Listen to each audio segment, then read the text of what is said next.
Hello दोस्तों, स्वागत है आप लोग का हमारा यूट्यूब चैनल डिफरेंट क्लासेस में। तो आप सब भी कैसे हैं? आप लोगों के लेकर मैं आ चुका हूं क्लास 10th का ज्योग्राफी सब्जेक्ट का चैप्टर 5 खनिज तथा ऊर्जा संसाधन। क्या नाम है? खनिज तथा ऊर्जा संसाधन। इससे पहले आप लोग चैप्टर 1 से लेकर चैप्टर 4 तक का वीवीआई क्वेश्चन नहीं देखे हैं तो जाकर देख सकते हो। मैंने सबका जो है वीडियो अपलोड कर दिया हूँ और एक अलग से प्लेलिस्ट भी बना दूंगा, तो आप लोग के लिए टेंशन नहीं लेना है, ठीक है। तो चलिए वीडियो को स्टार्ट करते हैं। ये वीडियो स्टार्ट करने से पहले आप लोगों से एक छोटी सी रिक्वेस्ट है कि अगर चैनल पर नए हैं तो चैनल को सब्सक्राइब कर लीजिएगा, क्योंकि मैं ऐसे वीडियो पर डे लाता रहता हूँ। तो चलिए वीडियो को स्टार्ट करते हैं। तो चलिए पहला क्वेश्चन पे चलते हैं। पहला क्वेश्चन हमारा क्या है कि निम्नलिखित में लौह अयस्क का सर्वोत्तम किस्म की कौन सी है? तो कौन सी है? तो हमारा जो सबसे हेमेटाइट है, या फिर लिमोनाइट है, या फिर मैग्नेटाइट है, या फिर सीडेराइट है। ठीक है, चलिए भैया देखते हैं इसका जो सही आंसर आ जाएगा वो हो जाएगा हेमेटाइट। क्या हो जाएगा? हेमेटाइट। पहला नंबर का जो है सो सही जो है लौह अयस्क का उत्पाद सर्वोत्तम किस्म का है ये, ठीक है। दूसरा हमारा क्वेश्चन है, दूसरा क्वेश्चन हमारा क्वेश्चन बोल रहा है कि चूना पत्थर निम्नलिखित उद्योगों में से किस एक उद्योग आधारभूत कच्चा माल है? चूना पत्थर जो निम्नलिखित में से है ना उद्योगों में से किस एक उद्योग का आधारभूत कच्चा माल है? तो लो इस्पात उद्योग, उर्वरक, सीमेंट उद्योग या मोटर गाड़ी। तो सीमेंट उद्योग का उसका करेक्ट आंसर हो जाएगा, ठीक है। तीसरा नंबर बोला निम्नलिखित खनिजों में से जीवाश्म ईंधन कौन सा है? बेरियम, कोयला, जीरोकॉन या फिर यूरेनियम। तो कोयला जो हमारा क्या है वो जीवाश्म ईंधन है, ठीक है। फिर हमारा उड़ीसा निम्नलिखित में उड़ीसा जो है निम्नलिखित खनिजों में से किसका अग्रणी उत्पादक है? उड़ीसा में कौन सा खनिज जो है सो उत्पादन होता है? तो वो तांबा का उत्पादन होता है उड़ीसा में, ठीक है, याद रखिएगा। पांचवा नंबर में बोल रहा है निम्न निम्न में से कौन सा खनिज है ना ब्लीचिंग पाउडर, पेंट, कीटनाशक बनाने में उपयोग होता है? तो वो हो जाता है मैग्नीज का जो हो जाता है ब्लीचिंग पाउडर में किया जाता है, पेंट में किया जाता है और कीटनाशक में किया जाता है, ठीक। फिर हमारा छठा क्वेश्चन है निम्न में से कौन सा खनिज सबसे कठोर है? तो हीरा जो है सो सबसे कठोर खनिज होता है, ठीक। फिर हमारा सातवां क्वेश्चन है निम्नलिखित ने यानी कि निम्न में से कौन सा खनिज महासागरीय जल से प्राप्त किया जाता है? तो मैग्नीशियम जो है सो महासागरीय जल से प्राप्त होता है। तो सातवां क्वेश्चन कंप्लीट है। हमारा आठवां क्वेश्चन में चलते हैं। तो आठवां क्वेश्चन में बोल रहा है कि मयूरभंज और क्योंझर लो अयस्क के खाने कहाँ स्थित है? तो ये जो है छत्तीसगढ़, महाराष्ट्र, कर्नाटक और उड़ीसा में ये हमारा स्थित है। क्या चीज? मयूरभंज और क्योंझर लो अयस्क, ठीक है। ये कौन कौन सा क्षेत्र में यहाँ स्थित है? छत्तीसगढ़ में स्थित है, महाराष्ट्र में स्थित है और कर्नाटक उड़ीसा में स्थित है, ठीक है। ये हमारा ऑप्शन था, ठीक है। छत्तीसगढ़ में, महाराष्ट्र में, कर्नाटक या फिर उड़ीसा, ये हमारा चार ऑप्शन था। इसमें हम लोग को सिलेक्ट करना था क्या चीज़ कहाँ स्थित है, मयूरभंज और क्योंझर, ठीक है। तो इसका जो सही आंसर होगा वो हो जाएगा उड़ीसा में। कहाँ हो जाएगा? उड़ीसा में, ठीक है। क्योंकि उड़ीसा में ही मयूरभंज और क्योंझर लो अयस्क स्थित है, ठीक है। छत्तीसगढ़ में नहीं है, महाराष्ट्र में नहीं है, कर्नाटक में नहीं है, ठीक। फिर हम नौवां क्वेश्चन को चलते हैं। नौवां क्वेश्चन बोल रहा है कि खनिज का नाम बताइए, उस खनिज का नाम बताइए जिसका भारत विश्व में सबसे बड़ा उत्पादक है। तो ये है हमारा अभ्रक। अभ्रक जो है सो पूरे भारत जो है सो विश्व में सबसे बड़ा उत्पादक देश है, ठीक। एक अंक वाले प्रश्न फिर हमारा आगे अवसादी चट्टानों में खनिज किस प्रकार मिलते हैं? तो जो अवसादी चट्टानों में खनिज जो है सो परतों या संस्तरों में पाए जाते हैं, ठीक है। इसके बाद हमारा लो अयस्क की सर्वोत्तम किस्म कौन सी है? देखिए एक अंक वाले प्रश्न है आपका, ठीक है। इसमें आपको एक अंक मिलेगा, ठीक है। लो अयस्क की सर्वोत्तम किस्म कौन सी है? तो मैग्नेटाइड है, जो 70% लोहांश पाया जाता है इसमें लोह अयस्क में, ओके। फिर हमारा तीसरा क्वेश्चन है मैग्नीज का उपयोग क्या क्या बनाने में किया जाता है? जो मैग्नीज का जो उपयोग किया जाता है वो क्या क्या बनाने में किया जाता है? तो इस्पात, ब्लीचिंग पाउडर, कीटनाशक दवाएं और पेंट बनाने में किया जाता है। क्या चीज? Manganese, okay. मेरा चौथा क्वेश्चन है चूना पत्थर किस उद्योग का आधारभूत कच्चा माल है? तो जो चूना पत्थर है वो है सीमेंट। सीमेंट उद्योग जो है सो चूना पत्थर का उपयोग किया जाता है इसको, ठीक है। हमारा पांचवा क्वेश्चन है। पांचवा क्वेश्चन बोल रहा है कि मोनाजाइट रेत में कौन सी खनिज पाया जाता है? तो ये थोरियम पाया जाता है। क्या पाया जाता है? थोरियम, ठीक। फिर हमारा छठा क्वेश्चन है। छठा में बोल रहा है ऊर्जा के गैर परंपरागत साधन कौन कौन सी है? ठीक है, पवन ऊर्जा, सौर ऊर्जा, ज्वारीय ऊर्जा, भूतापीय ऊर्जा। ये हमारा क्या है? ऊर्जा के गैर परंपरागत साधन है, ठीक है। फिर हम भारत का सबसे बड़ा और ऊर्जा संयंत्र कहाँ स्थित है? तो भुज के निकट माधोपुर में, यानी कि ये कहाँ है? गुजरात में। ये गुजरात में सबसे बड़ा जो है सौर ऊर्जा संयंत्र स्थित है, ओके। तो हमारा आठवें क्वेश्चन की ओर चलते हैं। आठवें क्वेश्चन में बोल रहा है कि भारत में भूतापीय ऊर्जा की दो परियोजनाएं कहाँ शुरू की गई है?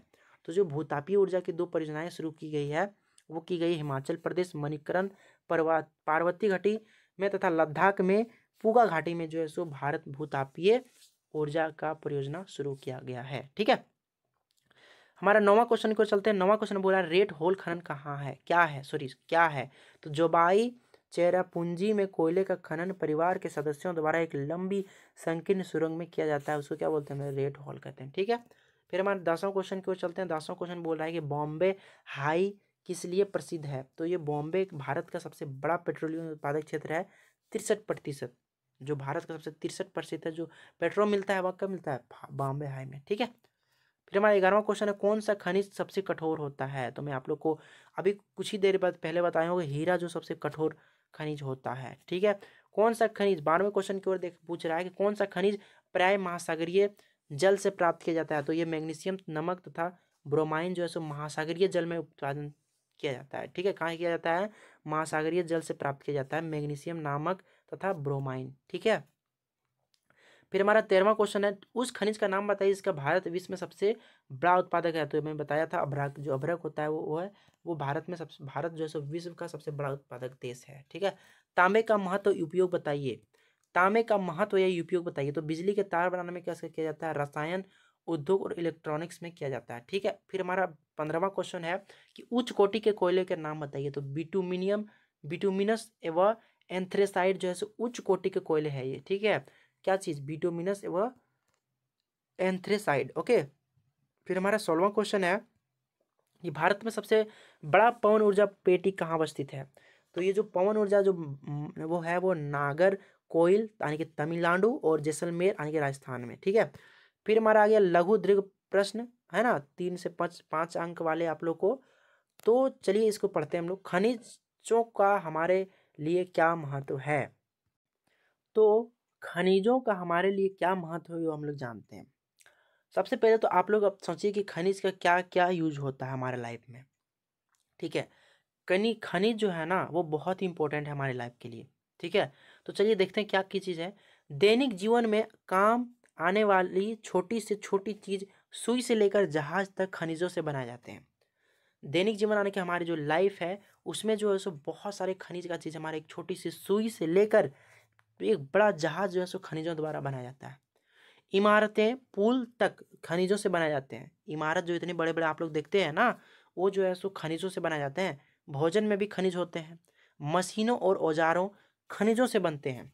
परिवहन के साधन, बर्तन आदि सभी जो है सो खनिज से बनते हैं। इसलिए जो है सो खनिज जो हमारे लाइफ के लिए बहुत ही इंपॉर्टेंट है। ठीक है, तो आप लोग इतने भी लिख दोगे तो आप लोग के लिए बहुत सही हो जाएगा। ठीक, फिर हमारा दूसरा क्वेश्चन है कि खनिज कितने प्रकार के होते हैं तथा उनका वर्गीकरण किस आधार पर किया जाता है। तो जो खनिज होता है वो 3 प्रकार का होता है। पहला होता है धात्विक खनिज, दूसरा होता है अधात्विक खनिज, खनिज ऊर्जा खनिज है ना, तीसरा हो जाएगा खनिजों का वर्गीकरण उनके रंग, चमक, कठोरता, घनत्व तथा क्रिस्टल के आधार पर किया जाता है खनिजों का। ठीक है, धात्विक खनिज किसको बोलते हैं, जिसमें धातु पाया जाता है, धातु का गुण पाया जाता है। और अधात्विक खनिज किसको पाया जाता है, जिसमें अधातु और उसमें धातु नहीं पाया जाता है ना। और हमारा तीसरा क्वेश्चन है आग्नेय और कायांतरीय चट्टानों में खनिजों का निर्माण कैसे होता है। तो चलिए हम लोग पढ़ते हैं इसको। ठीक है, तो जो इसका आंसर है वो जगह आग्नेय और कायांतरीय चट्टानों में खनिज दरारों है ना, जोड़ों, भरसों व विदरों में मिलते हैं। छोटे जमाव सिराओं के रूप में तथा बड़े जमाव है ना परत के रूप में पाए जाते हैं। जब ये तरल या गैसीय अवस्था में दरारों के सहारों भूपृष्ठ की ओर धकेले जाते हैं, ऊपर आते हुए ये ठंडे होकर जम जाते हैं। मुख्य धात्विक खनिज जैसे सस्ता, तांबा, जिंक और सीसा आदि इसकी वजह से एग्जाम्पल है। आग्नेय और कायांतरित चट्टानों में कैसे खनिज निर्माण होता है वो मैंने इसमें पढ़ा। देखिए जो इससे है ना उसको आप लोग अलग ढंग से लिखना वहाँ पर ही। ऐसा नहीं कि हुबहू इसको ही हम लोग छाप देंगे, ऐसा नहीं करना आप लोग को। वहाँ पर क्या है कि इससे रिलेटेड आपको कुछ करना पड़ेगा, आपको अपने शब्दों में। देखिए पहले क्या लिखा रहता है कि परीक्षार्थी अपने यथा संभव अपने शब्दों में उत्तर दे। तो जितना हो सके अपने शब्द में आप लोग को आंसर देना है, ऐसा नहीं कि इसको छाप दे जाके। ठीक है, फिर चौथा नंबर का आंसर है, क्वेश्चन है लौह और अलोह खनिज में अंतर स्पष्ट कीजिए। तो जो लौह खनिज अलोह खनिज मैंने कॉलम बनाया है, ये लौह हो गया या अलोह खनिज। तो सबसे पहले लौह खनिज में जिनमें लोहे का अंश होता है ना, सही बात है। लौह खनिज क्या, जिसमें लोहे का अंश होता है। अलोह खनिज क्या, जिसमें लोहे का अंश नहीं होता। ठीक है, फिर लौह खनिज में लौह अयस्क जो है सो मैग्नीज, निकल और कोबाल्ट के बने होते हैं। और तांबा सीसा ये हो गया, तांबा सीसा जस्ता और बक्साइट जो है सो अलोह खनिज होता है। ठीक है, फिर हमारा 5वां क्वेश्चन है लौह अयस्क की 3 प्रमुख पेटियों का उल्लेख कीजिए। ठीक है, जो लो उड़ीसा जो है सो झारखंड पेटी, महाराष्ट्र गोवा पेटी, बेलारी चित्रदुर्ग है ना, चिकलमगलूर तुमकुर पेटी है ना। थोड़ा नाम आप लोग को डिफिकल्ट लग रहा होगा क्योंकि ये उड़ीसा उधर का जो लैंग्वेज है ना, उधर थोड़ा ऐसा ही होता है, चिकम गलूर तुमकुर पेटी। ओके, तो आप लोग को एक नहीं टेंशन लेना। तीसरा दुर्ग बस्तर चंद्रपुर पेटी। तो ये हमारा कुछ पेटियों का नाम था, लो अयस्क की 3 प्रमुख पेटी है ना। फिर हमारा छठे क्वेश्चन को चलते हैं। छठा क्वेश्चन बोल रहा है कि अभ्रक किस रूप में पाया जाता है, भारत में इनके निक्षेपों के प्रमुख क्षेत्रों का उल्लेख कीजिए। अभ्रक के मुख्य उपयोग क्या है। तो अभ्रक प्लेटों या परतों के रूप में किया जाता है।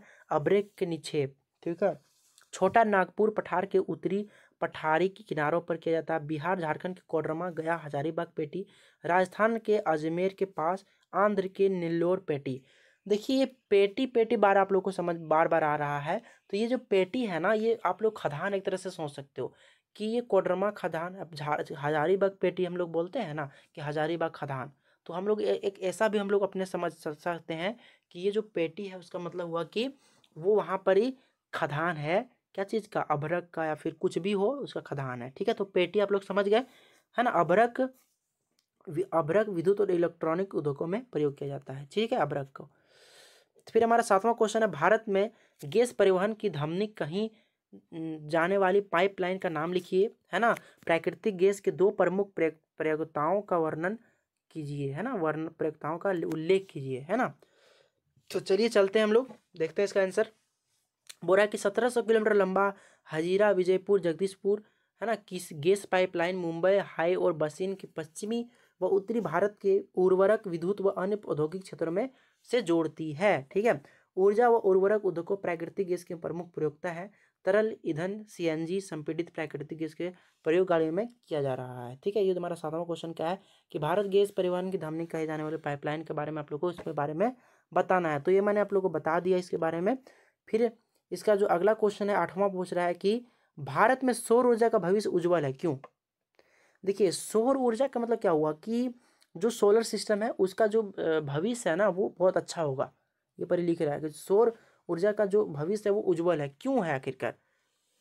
तो देखते हैं, भारत एक उष्ण कटिबंधीय देश है, प्रदूषण रहित है भारत है ना। लेकिन हमको नहीं लगता कि प्रदूषण रहित है, लेकिन बहुत सा ऐसा स्टेट है जहाँ पर बहुत सारा प्रदूषण होता है। लेकिन बहुत सारा ऐसा हमारा खूबसूरत भारत में ऐसे बहुत सारे खूबसूरत राज्य है जहाँ पर बहुत ही मतलब कि आपको अच्छा लगेगा है ना, वहाँ नेचुरल ही आपको सारा चीज़ मिलेगा। करणीय स्रोत है और निम्न वर्ग के लोग आसानी से इसका लाभ उठा सकते हैं सौर ऊर्जा का। ठीक है, तो जिसके कारण जो सो भारत में सौर ऊर्जा का भविष्य जो है सो उज्जवल है। ठीक है, तो ये हमारा 8वां क्वेश्चन कंप्लीट हो गया। और हमारा 9वें क्वेश्चन को चलते हैं। 9वां क्वेश्चन में तापीय और जल विद्युत ऊर्जा में अंतर स्पष्ट किए। बहुत ही वीवीआई क्वेश्चन, आप लोग इसको वीवीआई कर लीजिए। और इसके बोल रहा है कि तापीय विद्युत, इसका एग्जाम्पल हम लोग लेते हैं। इसका ये तापीय विद्युत का है आंसर, ये उसका जल विद्युत का आंसर है, दोनों में अंतर स्पष्ट हो जाएगा। फिर तापीय विद्युत में बोल रहा है यह विद्युत कोयले पेट्रोल और प्राकृतिक गैस के प्रयोग से पैदा की जाती है। और जो जल विद्युत ऊर्जा है वो ज़्यादा जल विद्युत ऊर्जा गिरते हुए जल की शक्ति का प्रयोग है ना करके टरबाइन को चलाने से होता है जल विद्युत ऊर्जा। ठीक है, फिर तापीय ऊर्जा तो यह प्रदूषण युक्त होता है और यह प्रदूषण रहित होता है। ठीक है, स्थानीय स्रोत नहीं है, यह स्थानीय स्रोत है ना। तो ये हमारा कुछ अंतर था जिसको मैंने बताया है। ठीक है, आप अपने तरीके से इसको बता सकते हो। फिर हमारा 10वां जो क्वेश्चन है कि मुंबई हाई क्यों प्रसिद्ध है, देश की अर्थव्यवस्था में इसका क्या स्थान है ना। अभी मैंने कुछ पहले इसको पढ़ा था, फिर एक बार देख लेता हूँ। लिखा है मुंबई के पास खनिज तेल के जिस अपतटीय क्षेत्र को पता चला है उसे मुंबई हाई कहते हैं। ये मुंबई है ना, ये अपतटीय क्षेत्र का पता चला है तेल का। ठीक है, इसलिए प्रसिद्ध है। भारत में कुल पेट्रोलियम उत्पादन का 63% भाग मुंबई हाई से प्राप्त होता है। विदेशी मुद्रा की बचत होती है ना। भारत में जो 63% होता है वो मुंबई हाई से किया जाता है, तो ऑटोमेटिक बात है, इसलिए प्रसिद्ध है ना। यहाँ पर पूछा है ना कि मुंबई हाई क्यों प्रसिद्ध है, तो यहाँ सबसे ज़्यादा तेल मिलता है इसलिए यहाँ पर प्रसिद्ध है। आप लोग इसे भी लिख सकते हो कि मुंबई हाई में सबसे ज़्यादा तेल मिलता है। भारत का 63% यहाँ पर तेल का उत्पादन किया जाता है, इसलिए मुंबई हाई प्रसिद्ध है ना।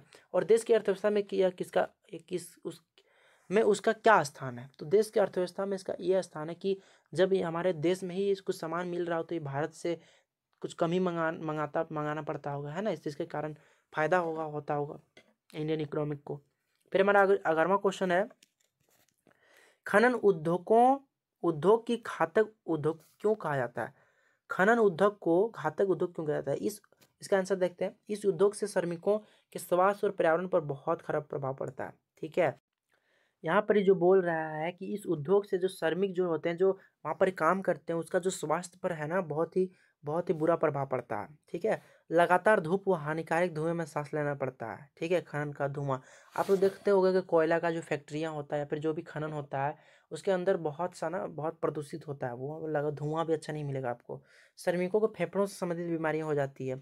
जो जो किसान या फिर जो भी कुछ मजदूर होते हैं, वो जो भी फैक्ट्रियों में काम करता है, उसको अधिकतर जो है सो सांसों से रिलेटेड प्रॉब्लम होगा, फेफड़ों से रिलेटेड बीमारी हो जाता है। खदानों में पानी भरे जाने या फिर आग लग जाने से श्रमिकों में डर बना रहता है, ऐसा कि खदान में ऐसा प्रॉब्लम हो जाए, आग लग जाए, पानी लग जाए, है ना, धंस भी सकता है, जिसके कारण कितने भी मजदूरों की मौत भी हो जाती है। ठीक है, जिस कारण डर भी बना रहता है। कई बार खदानों की छत के गिर जाने से उन्हें अपनी जान गंवानी पड़ती है। कई बार क्या होता है कि खदान का जो छत होता है वो भी गिर जाता है, इसके कारण वो सबको अपना जान भी गंवाना पड़ता है। खनन के कारण नदियों को जल प्रदूषित होता है। खनन के कारण जितने भी उससे गंदगी निकलता है, वो नदियों में जाकर क्या होता है, नदी का पानी वो जो है सो गंदगी हो जाता है। ठीक है, फिर हमारा अगला भूमि और मिट्टी का अपक्षय होता है। भूमि और मिट्टी का भी खपत होता है ना। जहाँ मन तहाँ गड्ढा खोद दिया, खनन कर दिया, उसको निकाल लिया, है ना, प्राकृतिक से हम लोग छेड़छाड़ करते हैं। ठीक है, तो ये सब सारी चीज़ें तो जो खनन के को घातक उद्योग को हम लोग कहते हैं। ठीक है, फिर हमारा 12वां क्वेश्चन है कि हम ऊर्जा को संरक्षण किस प्रकार कर सकते हैं। हम जो है सो ऊर्जा को हम किस तरह बचा सकते हैं। ज़रूरत ना होने पर बिजली बंद कर देना चाहिए, सही बात है। सार्वजनिक वाहन का उपयोग करना चाहिए, है ना, साइकिल वगैरह यूज करो, ज़्यादा से बेटर होगा। परंपरागत ऊर्जा के स्रोत सीमित है, इनका प्रयोग बड़े ध्यान से करना चाहिए। फिर नवीकरण संसाधनों का प्रयोग करना चाहिए। नवीकरण आप लोगों को बताए थे, जो हमें फिर से मिल जाएगा। जैसे पानी है, अगर उसको पियेंगे तो क्या होगा, फिर वर्षा बन के फिर वो गिरेगा, है ना। तो ऐसे बहुत सारे जैसे नवीकरण संसाधन है जो हम लोग यूज कर सकते हैं, ज़्यादा यूज करेंगे। विद्युत बचत करने वाले उपकरणों को प्रयोग करना चाहिए, है ना। जैसे पंखा है, उसे बिना डुला रहे हैं, तो ऐसा नहीं कि हम हमेशा बिना डुलाएं, सो जाए तो नहीं डुला सकते हैं। तो क्या करना चाहिए, कुछ ऐसा चीज़ें करना चाहिए जिसके कारण हम लोग को बिजली को हम लोग बचत कर सकते हैं। तो ये सब सारे यूजफुल था, ऊर्जा को बचा सकते हैं ये सब सारे कारण, ये सब सारे उपाय से। ठीक है, फिर हमारा 13वां क्वेश्चन है कि हमें खनिजों का संरक्षण क्यों करना चाहिए, इसके संरक्षण के उपाय बताइए। जो हम लोग समझते हैं ना कि खनिज यानी कि जो कोयला है उसको हम लोग बचाना चाहिए, आखिरकार क्यों बचाना चाहिए, ये भी तो हो ना। सभी लोग बोल रहे हैं कि हाँ बचाना चाहिए, लेकिन क्यों बचाना चाहिए, ये भी तो जानना जरूरी है। खनिज हमारे उद्योग और कृषि का आधार है। ठीक है, उद्योग अगर चल रहा है तो कहीं ना कहीं ये जो खनिज है उसके कारण चल रहा है। नवीकरण योग नहीं है ये एक बार खत्म हो जाएगा तो नहीं मिलेगा आपको। निक्षेपों की कुल मात्रा बहुत ही कम है और इनके निर्माण में लाखों वर्ष लग जाते हैं, ऐसा नहीं कि आज खत्म हुआ तो कल मिल जाएगा। ठीक है, इसके जो है सो बनने में बहुत सारा टाइम लगता है, इसलिए इसको बचाना बहुत ही ज़रूरी है। ठीक है, खनिज हम फिर हमारा अगला क्वेश्चन है कि खनिज हमारे जीवन के अभिन्न अंग है, इस कथन को उदाहरण सहित समझाइए। बोल रहा है कि सही खनिज जो है सो हमारे जीवन के लिए बहुत ही यूजफुल है, इसको हम लोग एग्जाम्पल के साथ बताना है। खनिज हमारे जीवन के अभिन्न अंग है क्योंकि उनमें बहुत सी उपयोगी की वस्तु बनाई जाती है जो हमारे विकास के लिए आवश्यक है। खनिज सच में हमारे लिए बहुत ही उपयोगी है क्योंकि ये हमें बहुत ही चीज़ें बनाई जाती है, जैसे बर्तन। अब बर्तन किसको नहीं यूजफुल है, खाना उसी में बनता है ना। परिवहन साधन भी उसी से बनता है, भवन निर्माण उसी से बनता है, मशीनें उसी से बनता है, भवन यानी कि हॉस्पिटल वगैरह क्या बनता है, खनिज से। मशीनें भी क्या होता है, कहीं ना कहीं खनिज से बनता है। बर्तन, परिवहन सब यूजफुल है ना। तो क्या खनिज रहेगा तभी ना हम लोग कर सकते हैं। अगर बर्तन रहेगा तो खाना किस में बनाएंगे। परिवहन साधन नहीं रहेगा तो हम कैसे मान लेते हैं कि कोई बीमार आदमी उसको हॉस्पिटल कैसे पहुंचाएंगे। भवन नहीं रहेगा तो क्या हॉस्पिटल वगैरह जितने भी यूनिवर्सिटी है आप जहाँ पढ़ते हो, ऐसा कैसे बनेगा। मशीन भी कैसे बनेगा, इसलिए जीवन के लिए बहुत ही यूजफुल है खनिज। ठीक है, और अगला क्वेश्चन है कि 15 नंबर, भारत में ऊर्जा ऊर्जा के विभिन्न साधन क्या है। ठीक है, तो भारत में जो ऊर्जा का विभिन्न साधन है उन खनिजों का नाम लिखो जो ऊर्जा के स्रोत हैं। तो कोयला, खनिज तेल, परमाणु ऊर्जा तथा विद्युत ऊर्जा के स्रोत हैं। प्राकृतिक गैस, जल विद्युत तथा सूर्य, वायु, ज्वार भाटा, बायोगैस, भूतापी ऊर्जा, है ना, आदि शक्ति के साधन है। क्या चीज़, ऊर्जा के विभिन्न साधन। ठीक है, फिर हमारा 16वें नंबर में चलते हैं। 16 भारत में सौर ऊर्जा का भविष्य उज्ज्वल है। अभी मैं आप लोगों के पढ़ा, लेकिन चलिए एक बार और पढ़ लेता हूँ। भारत एक उष्ण कटिबंधीय देश है, निम्न वर्ग के लिए आसानी से सौर ऊर्जा का लाभ उठा सकते हैं, कोई भी उठा सकता है, गरीब से गरीब जो है सो सौर ऊर्जा का लाभ उठा सकता है।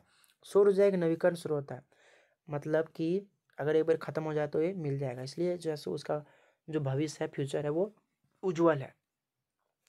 17वां क्वेश्चन है, निम्न चार्ट का अध्ययन करें तथा दिए गए प्रश्न को उत्तर दें। कौन सा राज्य लौह अयस्क का अग्रणी उत्पादक है, इसका कितना भाग है? तो कर्नाटक 26% जो है सो है लौह अयस्क उत्पादन में। फिर राज्य में लौह पेटी का नाम बताएं। बेल्लारी, चित्रदुर्ग, चिकमगलूर, तुमकुर, पेटी। ठीक है, तो ये सब सारे राज्य में लोहा पेटी का नाम है। गोवा में कितने प्रतिशत लोहा उत्पादन किया जाता है? तो 17%। ठीक है, और भारत के किन किन राज्यों में लोहा अयस्क मिलता है? तो जो भारत में जो लोहा मिलता है लोहा अयस्क, वो कर्नाटक, उड़ीसा, छत्तीसगढ़, गोवा और झारखंड में हमारा लोह अयस्क क्षेत्र मिलता है। 18वां बोरा कि ऐसा सोचने के क्या कारण है कि भारत में परमाणु ऊर्जा का महत्व दिनों दिन बढ़ता ही जाएगा? इसका आंसर देखते हैं हम लोग। भारत में बढ़िया कोयले, खनिज तेल की कमी है, इसलिए जल विद्युत का परमाणु ऊर्जा पर निर्भर करती बढ़ती है। जहां जल विद्युत प्राप्त करना कठिन है वहां परमाणु शक्ति की महत्वपूर्ण भूमिका होती है। भारत में परमाणु ऊर्जा का उपयोग कृषि कार्यों के लिए किया जाता है। ठीक है, ये सब सारी चीजें हैं। ठीक है, फिर हमारा 19वां क्वेश्चन है कि लौह और अलोह खनिज में अंतर स्पष्ट कीजिए। तो लौह खनिज जिसमें लौह का अंश होता है, लौह अयस्क, मैग्नीज, निकल और कोबाल्ट आदि। अलोह खनिज लोहा का कोई अंश नहीं होता, तांबा, सीसा, जस्ता, बॉक्साइड आदि पाए जाते हैं इसमें अलोह खनिज में। ठीक है, फिर हमारा 20वां क्वेश्चन है कि तापीय विद्युत और जल विद्युत में अंतर स्पष्ट कीजिए। तो तापीय विद्युत में क्या होता है? यह विद्युत कोयले, पेट्रोलियम और प्राकृतिक गैस के प्रयोग से पैदा की जाती है, अस्थायी स्रोत नहीं है, प्रदूषण मुक्त नहीं है। ठीक है, और जल विद्युत में क्या बोला गया है कि उत्पादन गिरते हुए जल की शक्ति का प्रयोग करके टरबाइन से चलाने से होता है। जल विद्युत अस्थायी स्रोत होता है, प्रदूषण मुक्त होता है। ठीक है, 21वां क्वेश्चन चलते हैं। 21वां क्वेश्चन बोल रहा है कि ऊर्जा संसाधनों के संरक्षण के उठाए गए उपायों को स्पष्ट कीजिए। ठीक है, तो देखिए इसमें चलते हम लोग देखते हैं। इसको बोल रहा है कि ऊर्जा संसाधनों के संरक्षण के लिए उठाए गए उपायों को स्पष्ट कीजिए। तो सीमित साधन है ना ऊर्जा संसाधन, इसलिए इसको प्रयोग ध्यान से करना चाहिए। जरूरत ना होने पर लाइट बंद कर दें। कोयला, पेट्रोलियम और प्राकृतिक गैस जैसे शक्ति के अनापूर्ति साधनों के स्थान पर जल, वायु, सूर्य व लहरें, भूतापीय ऊर्जा के संपूर्ति साधनों का प्रयोग अधिक करना चाहिए, है ना। फिर हमारा 22वां नंबर क्वेश्चन पूछ रहा है कि मुंबई हाई क्यों प्रसिद्ध है? आप लोगों को बताया था मैंने, फिर इसका क्वेश्चन आ गया। चलिए एक बार और पढ़ लेता हूँ इसको। देश की अर्थव्यवस्था में इसका क्या स्थान है? तो मुंबई के पास खनिज तेल के अप्रिय क्षेत्र का पता चला है, इसके लिए मुंबई हाई फेमस है।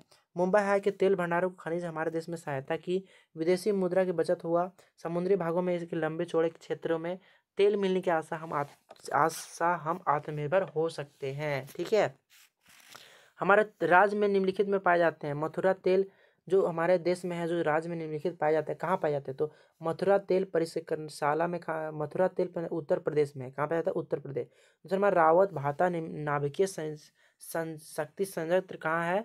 तो ये हमारा है सो रावत भाटा नाभिकीय शक्ति राजस्थान में कोटा में निकट है। ठीक है, फिर तीसरा राउर केला लोहा और इस्पात केंद्र कहाँ है? तो जो राउर केला और लोहा उड़ीसा में है। कहाँ है? उड़ीसा में। ठीक है, तो ये कुछ क्वेश्चन था जिनका जो आंसर मैंने करवा दिया है ना। और मैं इसका जो छठा जो होगा वो भी मैं आप लोग के लिए वीडियो लेकर आऊँगा बहुत जल्द। उसके लिए आप लोग को टेंशन नहीं होना है। और इसका मैं आप लोग को हर वीडियो में बता रहा हूँ कि जैसे ही इसका चैप्टर कंप्लीट होगा मैं उसका प्लेलिस्ट बना दूंगा, है ना, जिससे कि और प्लेलिस्ट का मैं वीडियो लिंक मैं दे दूंगा, आप लोग उसको जाके देख लीजिएगा अच्छी तरह से। और चैनल पे बने रहिए आप लोग। ठीक है, और कमेंट कीजिए, लाइक कीजिए, अपने दोस्तों को शेयर कीजिए, है ना। और एकदम एग्जाम में आप लोग को अच्छे से अच्छे नंबर लाना है इस बार। ठीक है, और मैं आशा ही करता हूँ, है ना, आप लोगों से आशा करता हूँ कि आप लोग अच्छे से ही तैयारी कर रहे होंगे। ठीक है, और एग्जाम में आप लोग को फोड़ देना है एकदम, इस साल बार आपको फोड़ना ही फोड़ना है। ठीक है, कोई बहाना नहीं चलने वाला है आप लोग को। ठीक है, एकदम मेहनत करिए, एकदम अच्छे से मेहनत कीजिए, है ना, और नाम कमाइए एकदम रिजल्ट आने के बाद। ठीक, तो चलिए मिलते हैं फिर अगला वीडियो में। आने की छठा चैप्टर में ये था आपका 5वां ज्योग्राफी का खनिज तथा ऊर्जा संसाधन का कुछ वीवीआई क्वेश्चन, जो कि मैंने कंप्लीट करवा दिया। इसके बाद छठा क्वेश्चन, छठा जो चैप्टर होगा उसका भी मैं वीडियो बहुत जल्द लेकर आऊँगा। तब तक मिलते हैं आप लोगों को एक नई वीडियो के साथ। तब तक पढ़ते रहिए, है ना, और हंसते रहिए, मुस्कुराते रहिए। तब तक मिलते हैं फिर अगले वीडियो में। जय हिंद, जय भारत।